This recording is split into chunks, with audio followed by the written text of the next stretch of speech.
Converte TV e Rádio apresenta programa Crer é Também Pensar, com o reverendo e professor Josadaque Santos e a professora Laceni Santos.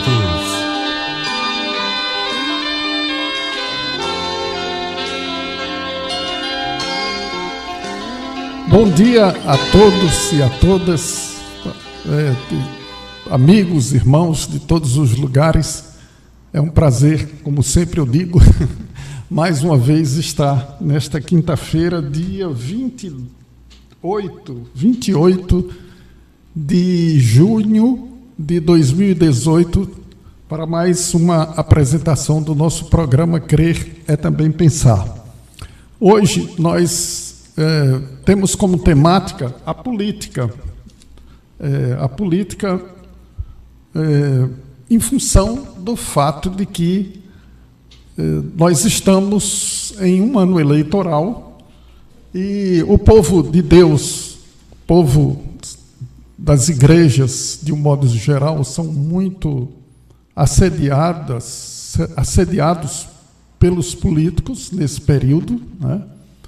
E também, assim, a gente tem a responsabilidade como cristãos na participação política. Então, é mais ou menos esse o enfoque do programa de hoje. Vamos para a leitura bíblica, na qual nós faremos a reflexão hoje pela manhã. É uma leitura um pouquinho longa, mas necessária para os nossos propósitos aqui na exposição da palavra. O texto diz o seguinte: no ano terceiro do reinado de Jeoaquim, rei de Judá, veio Nabucodonosor, rei da Babilônia, a Jerusalém e a sitiou. O Senhor lhe entregou nas mãos a Jeoaquim, rei de Judá, e alguns dos utensílios da casa de Deus. A estes levou-os para a terra de Sinar, para a casa do seu Deus, e os pôs na casa do tesouro do seu Deus.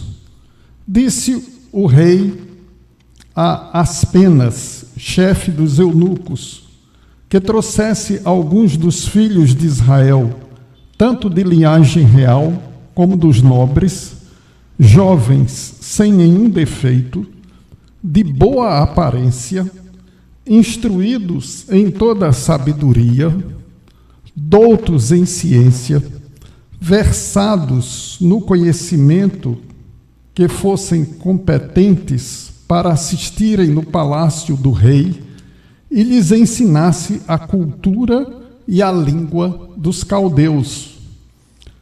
Determinou-lhes o rei a ração diária das finas iguarias da mesa real e do vinho que ele bebia, e que assim fossem mantidos por 3 anos, ao cabo dos quais assistiriam diante do rei.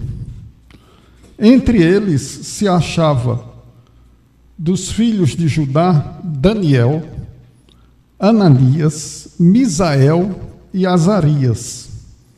O chefe dos eunucos lhes pôs outros nomes, a saber, a Daniel, o de Belsazar, a Ananias, o de Sadraque, a Misael, o de Mesaque, e a Azarias, o de Abdenego.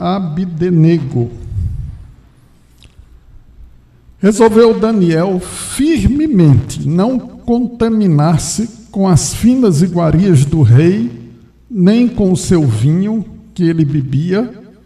Então pediu ao chefe dos eunucos que lhe permitisse não contaminar-se. Ora, Deus concedeu a Daniel misericórdia e compreensão da parte do chefe dos eunucos. Disse o chefe dos eunucos a Daniel: tenho medo do meu senhor, o rei, que determinou a vossa comida e a vossa bebida. Porque, pois, viria ele o vosso rosto mais abatido do que os dos outros jovens da vossa idade. Assim poreis em perigo minha cabeça para com o rei. Então disse Daniel ao cozinheiro-chefe, a quem o chefe dos eunucos havia encarregado de cuidar de Daniel, Ananias, Misael e Azarias: experimenta, peço-te os teus servos 10 dias, e que se nos deem legumes a comer e água a beber. Então se veja diante de ti a nossa aparência e o dos jovens que comem as finas iguarias do rei. E segundo vires, age com os teus servos. Ele atendeu e os experimentou em 10 dias. No fim dos 10 dias, a sua aparência era melhor. Estavam eles mais robustos do que todos os jovens que comiam das finas iguarias do rei. Com isso, o cozinheiro-chefe tirou deles as finas iguarias de vinho que deviam beber e lhes davam legumes. Ora, a estes 4 jovens, Deus deu conhecimento, a inteligência, com toda cultura e sabedoria, mas a Daniel deu a inteligência de todas as visões e sonhos. Vencido o tempo determinado pelo rei para que os trouxessem, o chefe dos eunucos os trouxe à presença de Nabucodonosor. Então o rei falou com eles, e entre todos não foram achados outros como Daniel, Ananias, Misael e Azarias. Por isso passaram a assistir diante do rei. Em toda a matéria de sabedoria e de inteligência sobre o que o rei lhes fez perguntas, os achou 10 vezes mais doutos do que todos os magos e encantadores que havia em todo o seu reino. Daniel continuou até o 1º ano do rei Ciro. Vamos orar. Ó Deus, nosso Pai, nós te agradecemos porque essa história do teu servo Daniel e de seus colegas, amigos, irmãos lá naquela terra, essas histórias chegaram até nós, porque dela podemos abstrair lições preciosas para as nossas vidas. Te pedimos, ó Deus, que nós possamos saber aplicar os ensinamentos, os princípios que nós podemos encontrar nesse texto, nessa narrativa, para os nossos dias, para a nossa responsabilidade como cristãos, diante de um ano eleitoral, diante da nossa nação, diante de um povo que não te conhece, de um povo que precisa, Senhor, de te temer de todo o coração, como nos ensina a Tua Palavra. Dá-nos, a nós como igreja do Senhor Jesus Cristo, a sabedoria, a autoridade, a responsabilidade de proclamação clara dos ensinamentos da Palavra de Deus num mundo tão difícil. Nós te pedimos estas bênçãos e te agradecemos no nome de Jesus. Amém. Bom, as Escrituras nos falam sobre homens de Deus que se tornaram homens públicos, que se tornaram pessoas importantes do ponto de vista do poder, do ponto de vista dos papéis de influência nas sociedades nas quais esses servos de Deus se encontravam. Não só entre o próprio povo de Deus em Jerusalém, em Israel, em Judá, mas também, como vemos desse texto, em povos que não reconheciam o Deus de Israel como seu Deus, em povos que não eram povo que conhecia a palavra de Deus, a lei, a Torá e outras, a mensagem profética, os salmos, etc. Nada disso era do conhecimento desses povos que cercavam Judá e que, de alguma forma, em algum momento da história desses povos, Deus interviu para que pudesse efetivamente realizar os seus planos quanto à história da salvação neste mundo, nessas nações, nesses povos antigos e ao longo de toda a história. O caso de Daniel e seus amigos, seus companheiros da nobreza do Estado de Israel, eles haviam sido tomados porque Deus, como diz as Escrituras, entregou Jeoaquim, rei de Judá, ao imperador Nabucodonosor. Deus entregou Israel aos seus inimigos, e como decorrência e como estratégia de dominação e de política de aproveitamento das elites intelectuais, das elites técnicas, das elites, enfim, de certa forma, acadêmicas, né, que aqueles povos vencidos tinham, os reis, os imperadores costumavam tomar essas pessoas para servirem a essas nações que venceram, que foram vitoriosas nos conflitos militares, nos conflitos, nas guerras, nos processos de dominação. Então, o rei Nabucodonosor determinou que os seus auxiliares escolhessem dentro do povo de Israel, do povo de Judá, que havia sido escravizado, que havia sido tomado, homens de grande erudição, de sabedoria, de conhecimento, entre a família real e a nobreza do Estado de Israel. E isso foi feito. E entre essas pessoas escolhidas pelos assessores do rei para, no futuro, virem a serem auxiliares do imperador, do rei imperador, do rei Nabucodonosor e de seus sucessores, essas pessoas, entre essas pessoas estava Daniel, Azarias, Sadraque, Mesaque e Abdenego, para usar os nomes mais usuais, que foram os nomes que acabaram prevalecendo por conta dessa imposição dos novos nomes feitos pelo o chefe dos eunucos, né, com esses quatro homens de Israel. E eles se submeteram a um período de formação. A Bíblia diz que foram 3 anos. Né? Eles tinham 3 anos para serem preparados em toda a cultura e todo o conhecimento do povo dominador, no caso, o Império Babilônico, através de Nabucodonosor, aprender a língua e a cultura dos caldeus, que era a cultura dominante naquele império, e também tomarem conhecimento de toda a ciência, de toda a técnica que havia naqueles povos.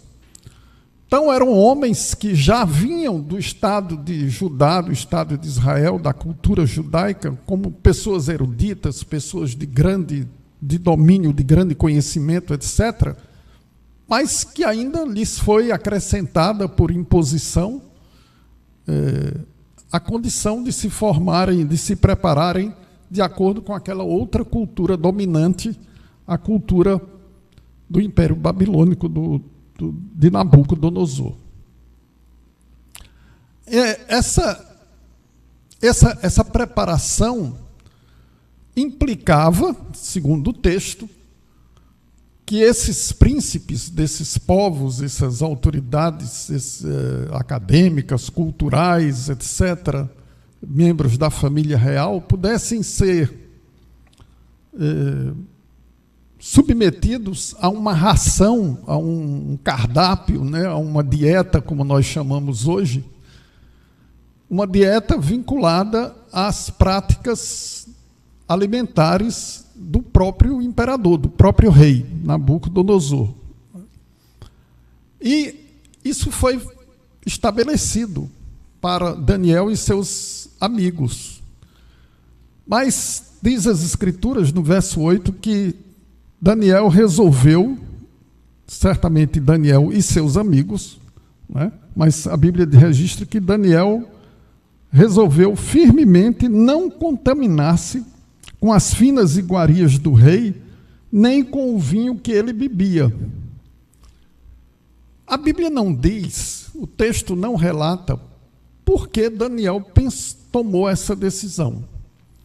Mas os comentaristas especulam que essas finas iguarias do rei Nabucodonosor, entre essas iguarias, havia determinados alimentos que a lei de Deus, a lei conhecida pelos judeus, pelo povo de Deus, claramente proibia. Por exemplo, comer porco, comer carne de porco, né? Poderia ser uma dessas iguarias que não se poderia comer, e isso significaria ou implicaria em contaminação. Outra coisa, carne de animal sufocado, o sangue preso, né? Que era outra coisa que também estava prevista na lei como uma proibição explícita. A lei também proibia que peixe que não tem escama não pode ser consumido. Pode ser que, eventualmente, nessas iguarias, nessa dieta do rei, houvesse peixe que não tivesse escama, e por isso eles não podiam comer. Mas a determinação do rei era uma determinação que precisava ser cumprida, não é? Mas a Bíblia diz, e isso é muito interessante, que Deus, eu fico maravilhado com isso, eu fico realmente emocionado com esse cuidado que as Escrituras mostram, que tudo o que acontece no campo da autoridade, do exercício da autoridade e do poder, é feito por Deus, né? A gente tem a tendência de esquecer dessas coisas. A gente tem a tendência de esquecer que é Deus que é o Senhor da história, que é o Senhor de toda a autoridade, e que todas as autoridades são, como diz o apóstolo Paulo, ministros dele. Por mais que a gente não goste desse ministro, mas é ministro de Deus, né? Isso não significa que não possamos ter críticas em relação a determinados comportamentos, porque à luz da palavra de Deus a gente pode julgar esses ministros de Deus, mas a gente não pode se insurgir contra eles, porque eles são ministros de Deus. Se insurgir no sentido de uma rebelião, de uma revolta, etc., né? Então, mas aqui fica muito claro que Deus operou no coração do chefe dos eunucos e também operou no coração do cozinheiro, para que eles pudessem ser condescendentes com o pedido que Daniel havia feito. É interessante que o chefe se preocupou, disse: olha, o meu rei, o meu senhor é muito severo, eu fico com medo que vocês, com essa conversa de comer verdura, né, acabem se apresentando pálidos, esqueléticos, sei lá, de alguma forma, né, menos fortes do que se espera. Isso me lembrou um conselho que um missionário americano costumava dar a meu pai, e falar para as pessoas, dizendo assim: se você quer ser forte como o boi, não como o boi, como o que o boi come. O que o boi come é capim, elefante, arbustos, né? Por isso que ele é forte. Então, essa é a mesma ideia aqui.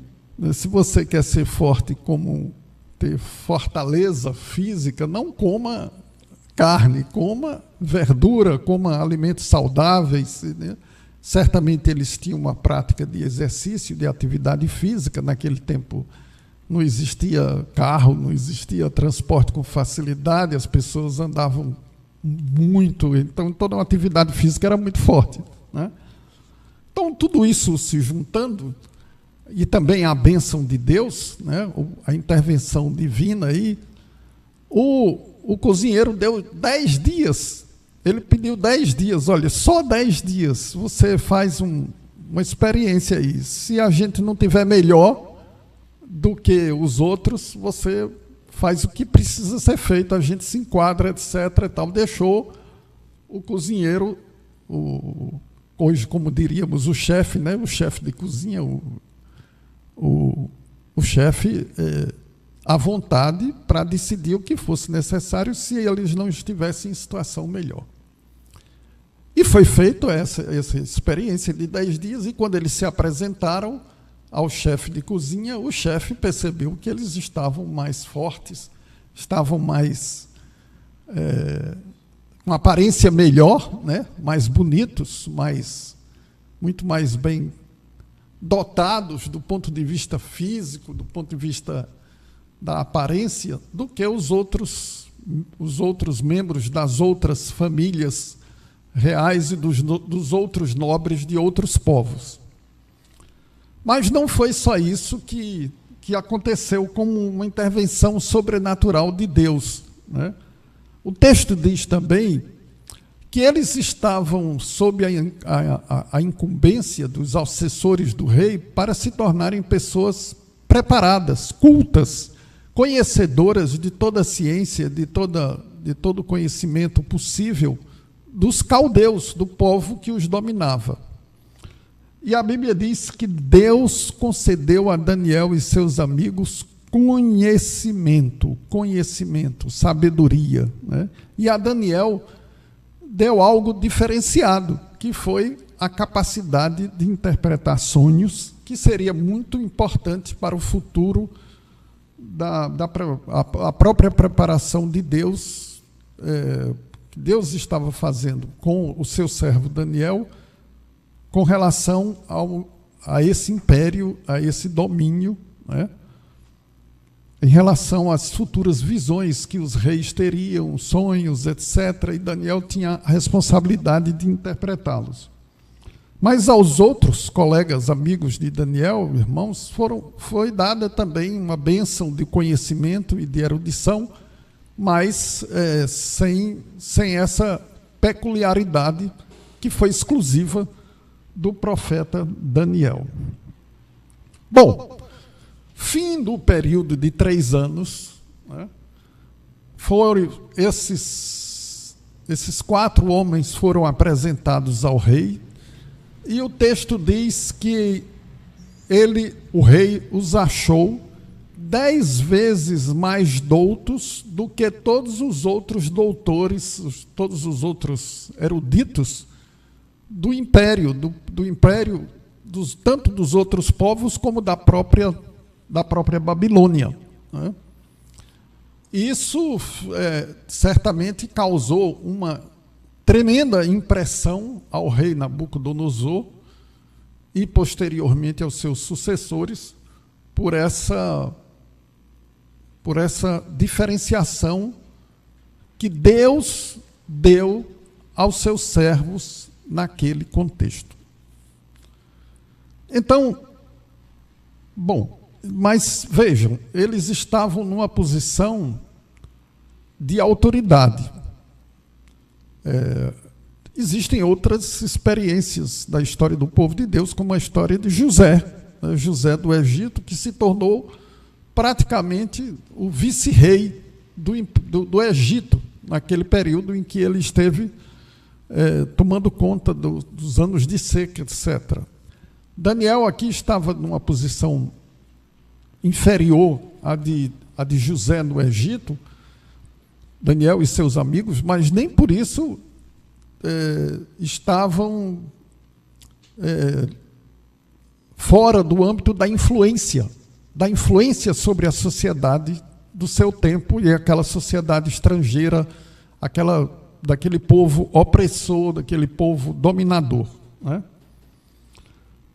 Então, eram posições políticas que eles ocupavam, eram posições estratégicas, eram posições de formação de opinião, de formação de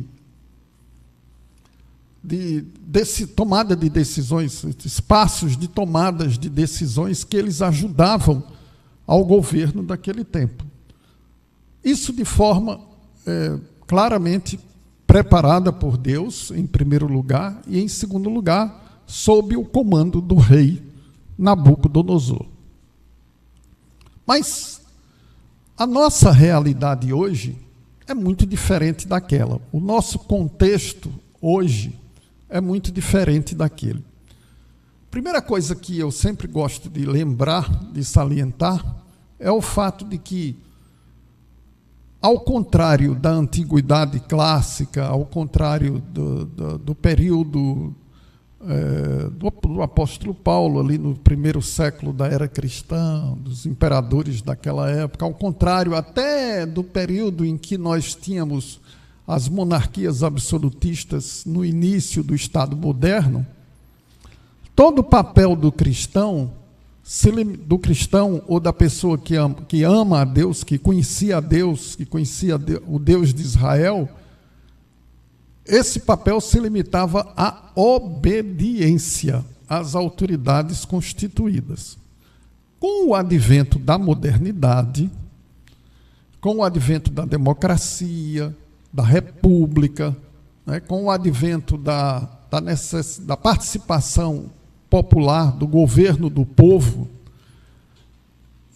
a responsabilidade do cristão se ampliou, porque para além da obediência, a obediência já não é mais suficiente. É preciso ter obediência, mas já que nos é dada a responsabilidade de escolhermos os nossos governantes, de escolhermos aqueles que farão parte do parlamento, né, farão parte da vida política do país, efetivamente, então nós temos uma responsabilidade adicional além da mera obediência. Mas quais são os princípios que a gente pode tomar aqui desse texto para que nós possamos nos comportar exercendo esse nosso papel de obediência e, ao mesmo tempo, de participação que nos é requerido como cristãos? A primeira coisa que eu gostaria de salientar é exatamente essa percepção do senhorio de Deus sobre a história. Né? Cristãos precisam ter clara consciência de que Deus é o Senhor da história. O Senhor da história não é a classe trabalhadora, como diz a esquerda, como dizem os comunistas, né? O Senhor da história não é o mercado, como dizem os capitalistas, como diz a direita. O Senhor da história não é a inexistência de governo, como dizem os anarquistas, né, que os anarquistas partem do pressuposto de que se houver governo, há maldade inerente à própria sociedade. Não havendo qualquer forma de governo, os homens viveriam em paz, em harmonia, etc. Esse tipo de filosofia que está presente no marxismo, que está presente em vários dos pensamentos socialistas não totalitários, que parte do pressuposto de que o homem é intrinsecamente bom e a sociedade que faz o indivíduo ser mau. Segundo as Escrituras, o homem é mau por causa do pecado, né? E isso é uma realidade desde os tempos antigos até os dias de hoje. O que vai mudar é a maneira como cada filosofia política, filosofia social, encara essa realidade. Uns encaram negando essa realidade, outros encaram afirmando essa realidade, mas atribuindo ao Estado a responsabilidade de controlar a tendência maligna do homem, maléfica do homem, de destruir a si mesmo, de destruir a natureza, etc., etc., por conta do pecado. Essa é a coisa que fica para nós, seres humanos racionais, com um nível de conhecimento muito maior do que tinham aqueles povos naquela época, de decidir, não é? Mas princípios tais como Deus é o Senhor da história, isso é o ponto de partida de todos nós, sejamos de que natureza, de que tendência política sejamos, mas se somos cristãos, precisamos reconhecer que Deus é o Senhor da história. Isso era muito claro na cabeça deles, né? Isso era muito claro na cabeça desses homens que foram servos de Deus, importantes no campo da política, no campo do poder do Estado, no campo dos processos de influência, etc., né? Então, a primeira coisa que nós devemos ter em mente: Deus é o Senhor da história. A segunda coisa que o texto nos traz como um princípio, é que Deus é quem nos prepara, nos dá o conhecimento. O conhecimento vem de Deus, a sabedoria vem de Deus, as atitudes de correção, de agir de forma correta, vem de Deus.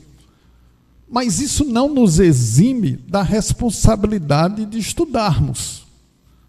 Deus nos deu inteligência, né? Deus nos deu um cérebro capaz, Deus nos deu a capacidade de acumular conhecimento para ser usado de acordo com os valores do reino de Deus. Então, a nossa ação política no mundo, na realidade do mundo, é uma ação política, deve ser uma ação política que não só leve em conta os princípios da palavra de Deus, a ideia de que Deus é o Senhor da história, sob qualquer ângulo, mas também a ideia de que Deus nos capacita para agir neste mundo. Afinal de contas, toda autoridade é constituída por Deus. Somos ministros de Deus, diz o apóstolo Paulo, e Deus nos dá sabedoria para isso. Então, isso é verdade, irmãos, para quem exerce, para o cristão que exerce o poder, como também é verdade para nós, eleitores, que vamos escolher esses homens que devem nos governar. Nem sempre será possível eleger um cristão, escolher um cristão para um cargo público. E mesmo que o seja, há muitos cristãos aí que, meus irmãos, sinceramente, olha, não têm vida e comportamento de cristãos e não representam de modo algum a fé cristã, a vida com Deus. Então, esse tipo de político, de candidato a político, nem deve ser pensado como uma alternativa, né? A gente precisa ter um senso crítico à luz da palavra de Deus. Precisa pensar, precisa escolher gente capaz, gente competente, gente a quem Deus chamou para isso. E isso inclui pessoas que não são cristãs também, porque elas são ministros de Deus. Toda autoridade é ministro de Deus, não é só a autoridade política ou intelectual, enfim, qualquer tipo de autoridade que é cristã, que é salva, que é alcançada pela graça de Deus e por isso é vocacionada para esse tipo de... Nada disso. Não confunda uma coisa com outra. Você tem a responsabilidade como cristão de reconhecer entre cristãos e não cristãos aquelas pessoas mais habilitadas e chamadas por Deus para o exercício da autoridade política.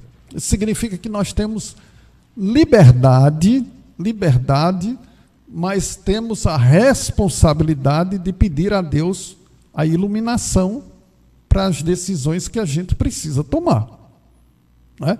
Então, as duas coisas caminham paralelamente sem que haja contradição entre elas, sem que haja conflito entre elas, né? Então, esse é um segundo princípio. E um terceiro princípio que nós vamos encontrar aqui no texto é que Daniel e seus amigos permaneceram fiéis a Deus ao longo de todo o processo do exercício de sua autoridade. Porque o que ocorre muitas vezes com os nossos políticos evangélicos hoje é que eles às vezes até começam bem intencionados, né? Mas depois eles perdem aquela fidelidade, perdem aquele senso de princípio dos valores do reino e se vendem por qualquer coisa, se submetem a qualquer proposta de corrupção ou simplesmente negligenciam suas pautas, defendendo os interesses dos poderosos, que são interesses injustos, interesses que massacram o povo. Tudo isso é preciso ter consciência e clareza, independentemente do partido político, independentemente da tendência política da pessoa. São princípios, são valores, à luz da palavra de Deus, que nós precisamos considerar. Então, hoje eu falei como poucas vezes falei tanto tempo, mas é isso mesmo. É importante que nós dediquemos um pouco mais de tempo a essa reflexão, porque a nossa responsabilidade é muito grande. Se a nossa responsabilidade como brasileiros já é grande diante de um país com essas condições, com tantos políticos com más condições para estarem no poder, né? Como é que a gente não deve, como cristãos, se preocupar com isso? Claro que nós devemos tomar atitudes sérias, consequentes, ponderadas, em oração, né? Em oração e em discernimento à luz da palavra de Deus. Bom, nós vamos direto para o nosso quadro Crer, Política, Crer ou Pensar, porque não vai dar tempo de colocar mais uma música aí no intervalo. No fim, a gente termina com uma música. Nós vamos ouvir aí, deixa eu antecipar, duas palavras diferentes. Uma de uma jovem estudante, que ela faz uma reflexão muito interessante sobre a realidade nacional, a realidade do povo brasileiro, né? E uma outra reflexão de um senhor de 80 e tantos anos, preocupado com a questão das eleições, e ele faz algumas considerações sobre isso. Então nós vamos comentar esses dois pequenos filmes que a gente vai apresentar agora.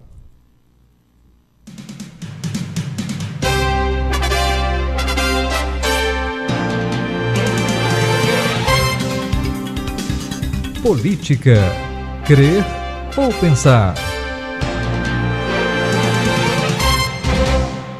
O problema não está no ladrão corrupto que foi Collor, não, nem na farsa que foi Lula. O problema está em nós como povo, porque a gente pertence a um país onde a esperteza é a moeda que é sempre valorizada.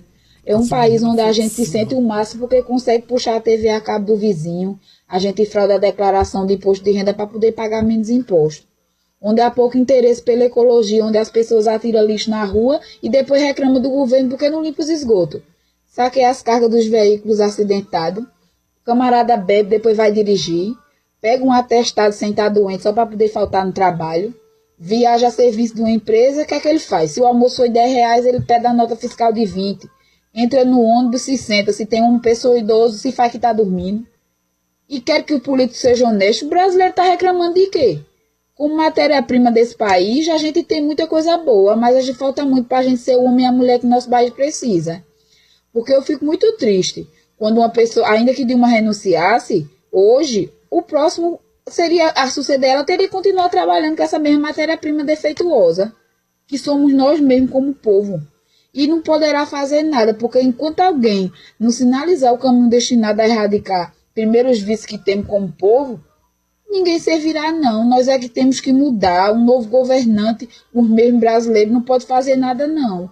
Antes da gente chegar e culpar alguém, botar a boca no trombone, a gente tem que fazer uma auto-reflexão. Fique de frente do espelho, você vai ver quem é o culpado. E eu espero que nessa próxima eleição, dessa vez, o Brasil todo, ele tenha noção do que realmente significa o poder de um voto. Pois é, vejam. Que coisa maravilhosa, que texto falado maravilhoso, que sabedoria, que síntese, que capacidade de síntese essa menina apresentou. Ela enumerou vários dos problemas que nós temos que estão relacionados à nossa cultura, a nossa falta de valores, a nossa falta de ética, a nossa falta de uma prática coerente, não é? E ela consegue, com muita clareza, com muita simplicidade, nos colocar diante do fato de que nós não podemos cobrar dos políticos quando, na verdade, nós somos aqueles que praticamos. Os políticos são mero reflexo daquilo que nós somos como povo. Agora, o pior e o mais triste é saber que entre o povo de Deus essas coisas ocorrem. Olha, eu tenho um irmão pastor pentecostal que foi meu aluno. Ele ficou com raiva de mim, a gente pegou uma briga no Facebook porque eu disse umas coisas que ele ficou muito irritado comigo, mas eu vou dizer aqui com amor e com senso de responsabilidade. Vejam, as igrejas reformadas, as igrejas de tradição reformada, as herdeiras da reforma do século XVI, as igrejas presbiterianas, anglicanas, metodistas, essas igrejas mais históricas, mais antigas, elas têm uma teologia sistemática e uma ética, um nível de reflexão sobre ética, sobre sociedade, sobre Estado, etc., que poderia ser extremamente útil para o nosso povo.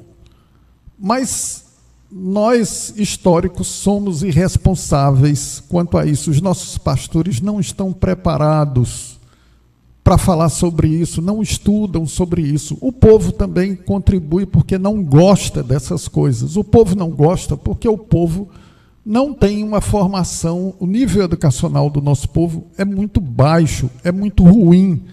E isso leva a várias consequências com relação a isso, entre elas essa dificuldade de compreender a necessidade de uma reflexão.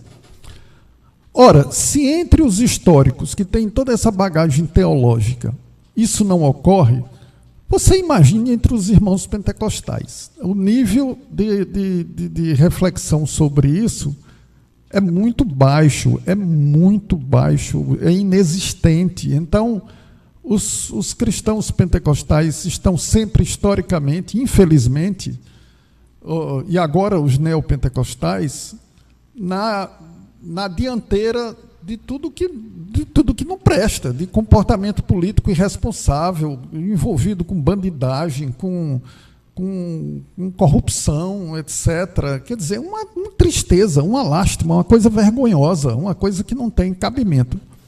Mas a gente está num mundo tão desgraçado, desse ponto de vista, que até o presidente americano, esse maluco desse Trump, é uma tropeira mesmo. O sujeito é presbiteriano, é da igreja presbiteriana, é um cristão. Mas o que é que ele fez? Pegou o pessoal, as famílias que tentam migrar para os Estados Unidos, entrar nos Estados Unidos de forma ilegal, e separou os pais dos filhos. Num ato louco, num ato sem limites, porque isso causa um trauma. Os psicólogos, psiquiatras são unânimes em dizer que uma criança que passa por uma experiência dessa, de separação, é um trauma que se reflete no resto da vida. E é cristão, presbiteriano. Quer dizer, a fé do sujeito não faz com que ele consiga perceber que esse tipo de coisa é absolutamente absurda, né? Os Estados Unidos têm umas coisas horríveis. Os americanos são os governos americanos, não o povo americano, mas os governos americanos, principalmente os governos republicanos, são terríveis. Eles tomam cada medida que a gente fica chocado, né? E o Trump é um exemplo desse tipo de prática política que está contra a palavra de Deus, que é um absurdo, que é uma loucura de todos os pontos de vista possíveis. Então, nós temos o problema mais sério da falta de reflexão ética, acadêmica, formal, educação formal, que era para ser para o povo brasileiro por completo, para todo o povo, de qualidade, e isso acaba não acontecendo, e ainda a igreja se omite a ensinar aquilo que ela sabe, os cristãos reformados, e os irmãos pentecostais precisam estudar, precisam aprender a refletir sobre essas coisas, e porque senão, meu irmão, você veja, só para vocês terem uma ideia, eu tenho aqui no meu programa, digamos, só no Facebook, uma média de 500 pessoas que me assistem. Mas os irmãos pentecostais, que têm programa aqui, eles têm 20, 30, 40 vezes mais audiência do que eu. Eles atingem muito mais gente do que eu, não tem nem como comparar. Né? Então, cada programa pentecostal daqui, da Convert, a audiência é enorme, é altíssima. Em média, 5 mil pessoas por programa. Enquanto eu tenho 500, eles têm 5 mil. Vocês imaginem o que é que significa. Quer dizer, esse pessoal tem a responsabilidade de instruir o povo de Deus. Né? Pastor Biratã, missionária Ana Paula, então eu amo vocês de todo o coração, mas vocês precisam estudar, precisam refletir, precisam falar sobre isso, porque é um problema muito sério. Essa é a nossa responsabilidade como igreja, o mínimo que a igreja poderia fazer. Eu também fico discutindo com os meus colegas presbiterianos, super presbiterianos, de tendência puritana, não sei o quê, que ficam com essas exigências do puritanismo inglês, mas eles esquecem de uma coisa: o movimento puritano do século XVII, século XVIII, levou a sério a educação. O pessoal não ficava só preocupado em culto, em ordem do culto baseada no Velho Testamento e coisa desse tipo, e não cantar hinos, não ter show em igreja, não sei o quê. Eles estavam preocupados com alguma proposição positiva, eles estavam preocupados com a educação, eles estavam preocupados com a educação do povo, e não esse tipo de confusão aí, de detalhe, que é importante, mas não é tão importante assim. Quer dizer, a gente precisa fazer uma reforma da própria igreja evangélica para ter alguma contribuição minimamente positiva nesse sentido. Mas vamos para outro filminho, senão daqui a pouco o Jorge vai dizer ali, vai embora. Vamos lá, o outro filme.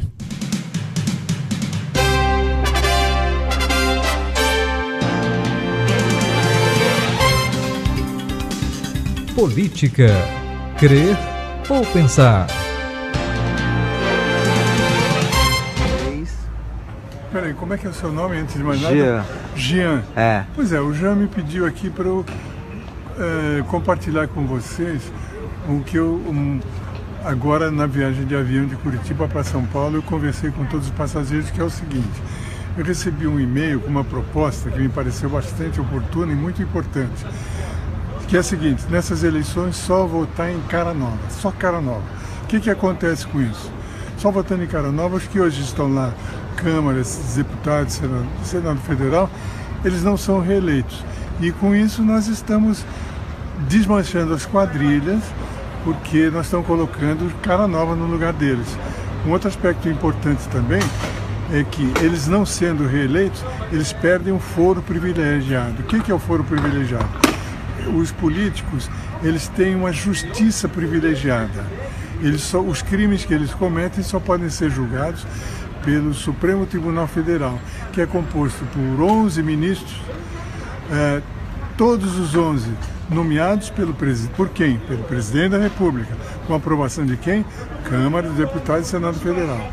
Ou seja, presidente, deputados, senadores colocam na nossa mais alta Corte de Justiça pessoas comprometidas com eles. Essa é uma das razões da impunidade que existe no Brasil. Então, votando só em cara nova, a gente desmancha a quadrilha, eles perdem um foro privilegiado, e com isso todo o trabalho de investigação da Polícia Federal, do Ministério Público Federal, todos os processos estão parados no Congresso e no STF, são redistribuídos para os juízes de primeira instância, aqui a nossa justiça, pela competência, porque sem o fórum privilegiado, o STS não é mais competente só daqui. Então, e para as mulheres eu sugiro que, entre os caras novos, votem em mulher. A mulher já é a maioria da população, tem uma representação de cerca de 11%, mas a mulher tem um outro olhar para as coisas e esse outro olhar está fazendo muita falta. Então, votem em mulher. Muito bem, super obrigado. E olha, tem mais um espaçozinho? Pode, fala. Pode. Então, a minha sugestão é a seguinte: se vocês estiverem de acordo com essa ideia, façam como esse velhinho de 81 anos, que todo dia, inclusive nessa viagem agora de Curitiba para cá, no avião, pediu autorização para chefe de cabine e para o comandante, para falar com eles. Divulguem na família, nos amigos, nos parentes, etc. Muito obrigado pelos minutinhos que todos vocês aí estão me concedendo nesse momento. Muito bem. Olha, é muito interessante também essa colocação, né? Eu vou fazer uma correção. Esse senhor diz que os ministros do STF são escolhidos pelo presidente, é verdade, mas não é verdade que o nome deles passa pela Câmara, passa só pelo Senado Federal. É realmente problemático, até certo ponto, no Brasil, sobretudo, essa questão da nomeação dos ministros do STF pelo presidente da República. Isso está na Constituição, não é algo fácil de mudar, precisaria mudar a Constituição nesse sentido. Nos Estados Unidos também o presidente escolhe os ministros da Suprema Corte e são também aprovados pelo Senado. Mas, nos Estados Unidos, as reuniões da Suprema Corte são secretas, a população não tem acesso a essas reuniões da Suprema Corte. Não sei se isso adianta muita coisa, faz alguma diferença, mas aparentemente, no caso brasileiro, como nós temos essa possibilidade, as influências da opinião pública sobre os ministros é muito forte. Outra coisa que normalmente não acontece nos Estados Unidos e em outros países que acontece no Brasil é que os ministros da Suprema Corte em outros países são ministros que não dão entrevista, não ficam aparecendo na imprensa, né? E aqui você tem esse comportamento dos ministros de irem à imprensa prestar esclarecimentos, etc. e tal, o que me parece algo muito ruim, né? Isso compromete a autoridade do juiz, isso não é bom, não me parece uma prática saudável. Seria melhor que os senhores ministros do STF, por consciência do próprio cargo que ocupam, se limitassem a expressarem suas opiniões dentro do processo legal, dentro do Supremo Tribunal Federal, e não saísse dando entrevista aí, dizendo isso ou aquilo, porque isso só prejudica o próprio Supremo Tribunal Federal e a nação, né? Mas ele faz dois apelos. O primeiro apelo é que não vote em pessoas que estão respondendo processo na justiça. Isso realmente é um princípio elementar que todos nós podemos fazer. Todos nós podemos procurar saber qual é a ficha do candidato, da pessoa que a gente pretende votar, se ele responde a qualquer tipo de processo, não interessa se ele é inocente ou não, porque você não sabe se o indivíduo é inocente ou não, aí acaba votando num bandido, quando, na verdade, você poderia dar o seu voto a uma pessoa honesta.